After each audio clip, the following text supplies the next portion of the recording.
do it on the phone. Right. And we were willing to just do it right on the phone, but they were like, oh, no, we'll be right up, man. They were in Nevada at the time, you know. We're on our way.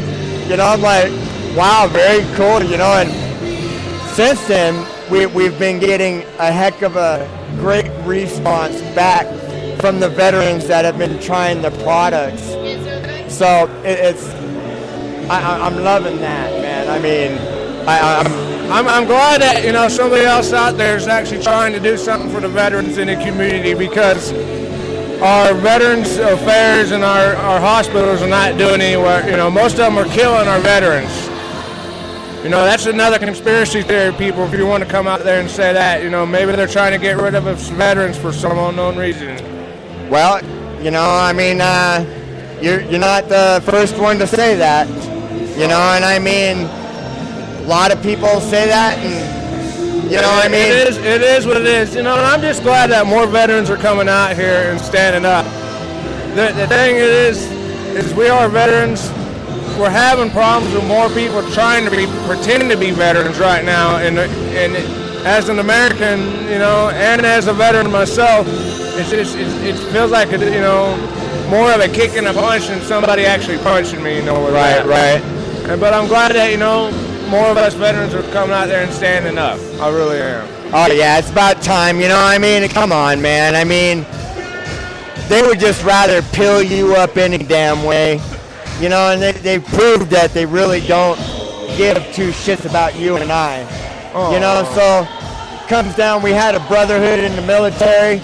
You know, we need to form that brotherhood up out here as well. Exactly. You know? I mean, we took over and we did a lot of stuff as military, as veterans. Why can't we do that out here? Why can't we have our own camaraderie? Why can't we have that camaraderie back? Because I miss that camaraderie. Same here. There's nothing else like that camaraderie that I've ever had of anywhere else in the world. I mean, even in our little cannabis community, there's camaraderie, but it's not as strong camaraderie as, you know, over there. But you know, I'm working with some other veterans too, with some other things coming along. So very cool. I can't really talk about it right now. Right. No, man, it's coming in the future. I love what I see. What's happening. You know, there is a lot of like veteran outreach programs coming out, but like you said, they're not run by veterans. You know, so I mean, if they are, there is another one that they are run by veterans. They just have problems with setting them up. Like the Girl for Vets, the first one that they had was back, I think, now it wasn't Veterans Day, it was Memorial Day back in May.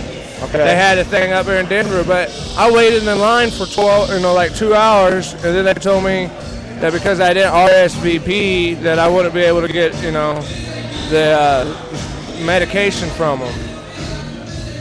So, but then, you know, this second time I went down there and I RSVP'd, I went down there and instead of giving me like medicinal medicine, they gave me medicine that was like 25 milligram chocolate bars, you know, recreational, you know, really chocolate bars. And I'm like, 25 milligrams is not going to help me in any way with my PTSD or my pain. And then I just shook my head. You know, they did give me a tincture. I still have it because it didn't really do much either. You know, I'm just saying. And it hurt me. You know, I was like, you know, they're trying to do something, but then they just go over there and give me, you know, they did give me some seeds.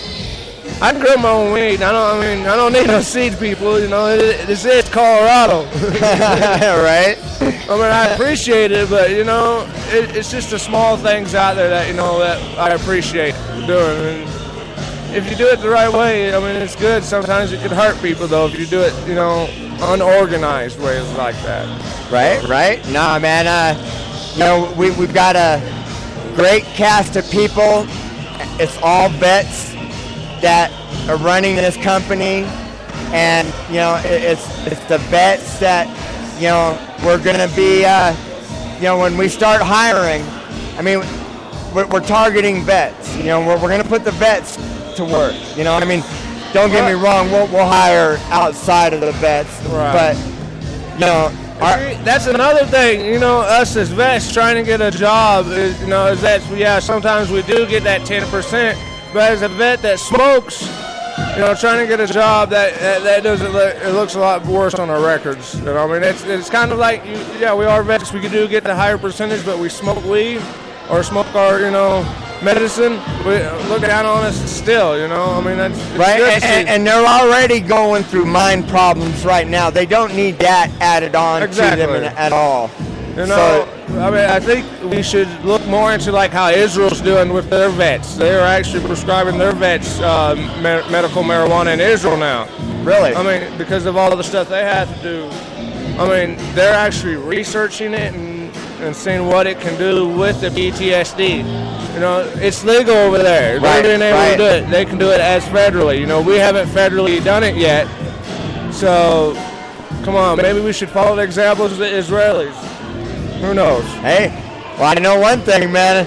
I wouldn't want to mess with their elite 4 soldiers, man. I tell you, even the females are badasses. I think they said like every resident has to spend 2 years in the military. Right. It's the same with Italy, because my son just went through that. When we were in the military, he was born over in Italy, even though it was on an American base. Yeah.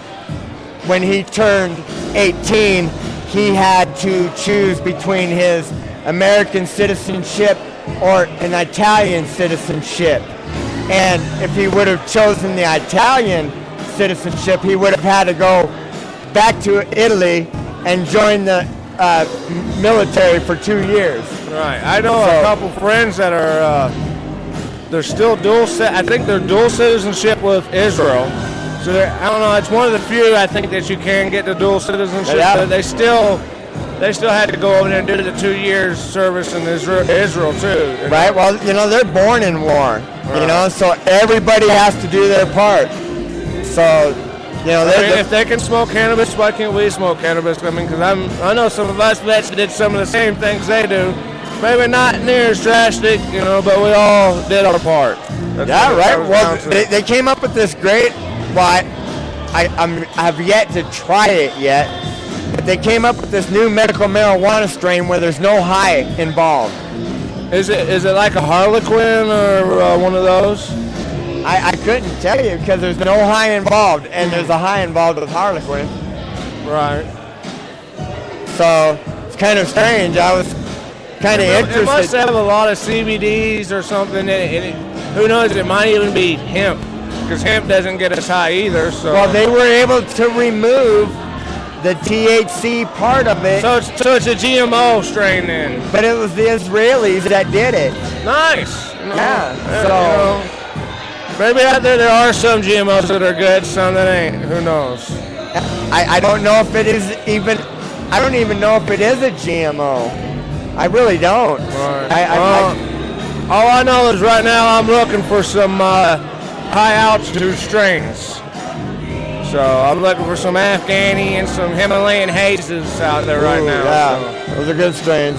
Right. Everybody's got these strains out here. A lot of people don't realize that we are a little bit higher altitude.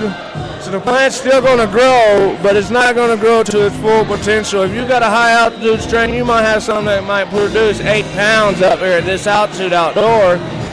It's just because we have a short, growth cycle that a lot of these strains aren't producing before our frost and our snows. So. Right. Man, yeah, and it's getting colder. Man, I'm just hoping my grow makes it before. I happened to drive through Buena Vista and seen that Mont Antero had snow on top of it. So for y'all out there that actually have, gemstones and go gem mining, gem season's just about over. Yeah. That's also a sign that snowboard season's in. So. Yeah, I wish, now that I broke my back 3 times, I don't get to do that stuff no more. I'm too afraid anymore, I mean. I haven't been yet, but there's a lot of my friends that said if I don't get up there this year, that they're going to hog tie me and put me in one of those little, toboggans and push me down where I just go wherever way I go. And I decided I'll wait for a little bit. So I might actually try skiing first before I go on the snowboard because I have a little balance situation that I don't quite balance so well on 2 feet. Yeah, I feel much I still better got my on sea legs, you know. That's why I maybe had to drink a little alcohol before I go down there, or maybe a Decadose Chiba Chew would be awesome too, you know. I hear you, man. I hear you. I feel better on skis than I would on the board. I don't know. I've never been a good skateboarder, so you know, that's why I don't think I do that good on a snowboard. I'll stick with the skis. Yeah, I just, you know, I had 3 weeks of vacation from school, and I decided I need to go to the mountains. But we got Canna-Lympics. You know, and I needed that vacation for a little bit. Good. Got Canna-Lympics coming up here in 2 weeks, man. You know, and telling you. I think I entered into the race tonight. Did you? I've had 3 weeks, a little bit of rest and recuperation. I You may not been hitting the bong. That might not have been. I'm just maybe a lot of dabs lately. Right. But running at about 9,000 feet, running up and down mountains, builds a lot. Back in shape, huh? Yeah. I tell you, you know, it was rejuvenating, actually, to be honest with you. You know, you need that. Waking up at 0600 in the morning, you know, it was like almost being back in the military again, you know. And my friends that went and worked out, and if I didn't go out there and showed up on time, they left without me. So it was just like, you know, being back in the military. You right. know? I didn't get in trouble, you know, if I didn't make it, you know. Right. But it was just, you know, the option was there to run. And then the razzing afterwards, though, that never did. Yeah, you know, but, yeah, I feel back in shape. I'll be back in and out for the next couple weeks, but... Very cool, very cool. Well, I'm ready to rock and roll. Right on, man. Well, you know, it's definitely good seeing you again, and you know, we're gonna go ahead and take a break here and let you guys listen to some of the music that's going on with DJ Chirpinoid behind the music again. It's spinning as usual. Man, I like his music selection tonight. Oh, he's got a nice, just slow, groovy music. It's just grooving. Yeah, it's nice, man. So I actually enjoy the crowd here tonight.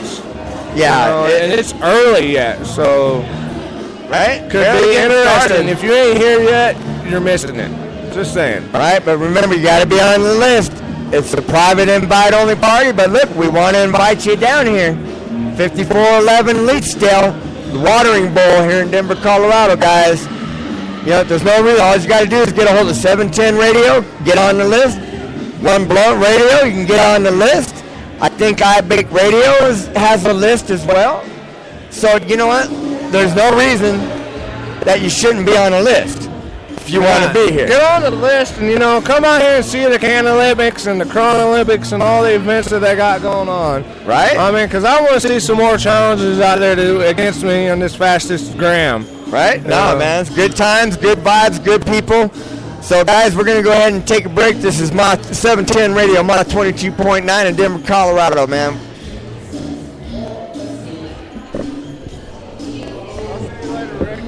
Have a good time. Oh, you were good, man.